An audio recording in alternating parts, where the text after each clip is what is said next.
War, it is said, is not just the absence of peace, nor peace the mere absence of war. We could have uneasy peace or lingering conflict.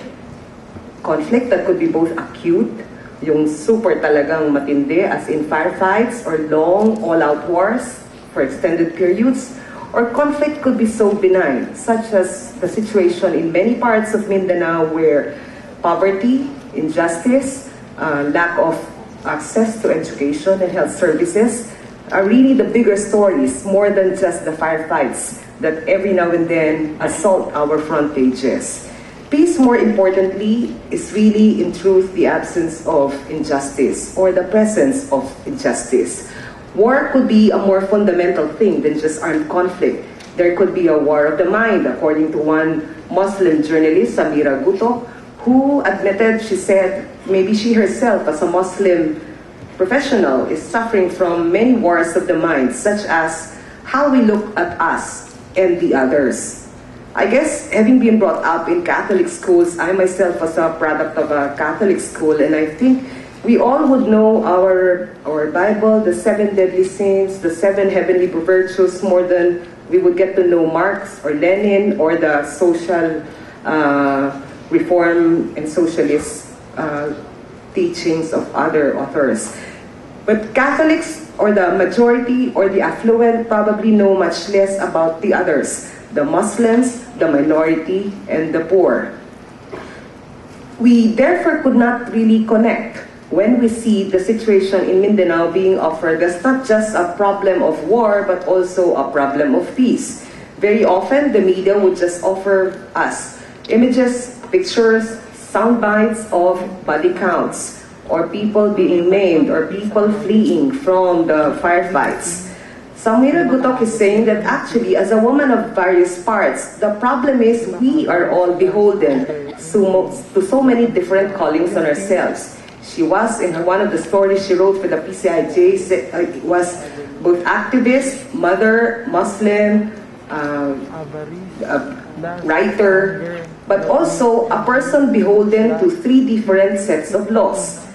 The Sharia law, the Philippine law, and the laws of tradition and custom, being a Muslim woman. 3 decades of peace talks had unfolded before our eyes already. And you might want to ask, so where is the point of hoping that maybe this time we could get it right? That maybe this time we could finally have peace? We have no doubts that we have a panel that is probably better equipped to understand both the history, the context, and the future links of the story in Mindanao than we have right now, including Professor Miriam, not just because they come from UP and has been my friend since college. But it's really very difficult to make people keep faith that yes, maybe the peace talks will produce better results.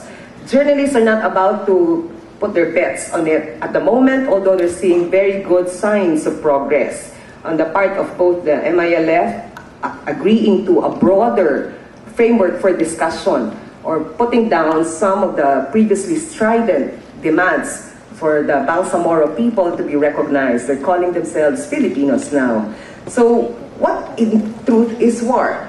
It could be a clash of religion, according to Samira, or a clash of culture, or a clash of armies.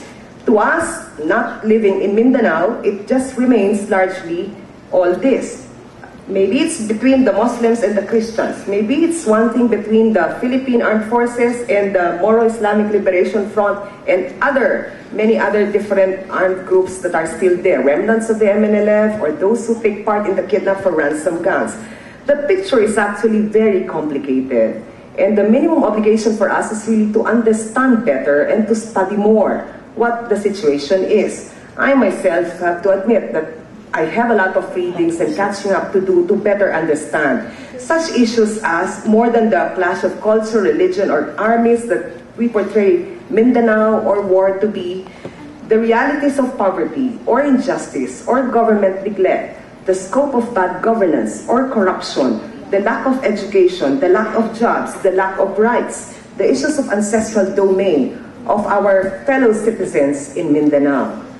Now, I think kung magkakaroon ng exam dito ngayon sila sister dito sa mga usaping ito, like ilan ang sultanates noong 14th century sa Mindanao bago nagsimula ang mga gulong to? Meron bang sasagot? Hindi natin alam. Anyway, I think we're talking here about, on the part of the media, for example, two types of sins. Sins of omission and sins of commission. Yung mga nagawa naming mali at yung mga hindi naming nagawa o nakaligtaan namin. Let us focus first on the sins of commission. The media have always focused too much on the body counts and the number of casualties, the firefights, and the stereotypes that Muslims, not as better educated, not as better cultured, not as disciplined as Christians. Totally, absolutely wrong. Because I think in all communities, you see a mixed picture of the good, the bad, and the ugly. We always have often focused on the phantom divides between us, Christians, and the Muslims.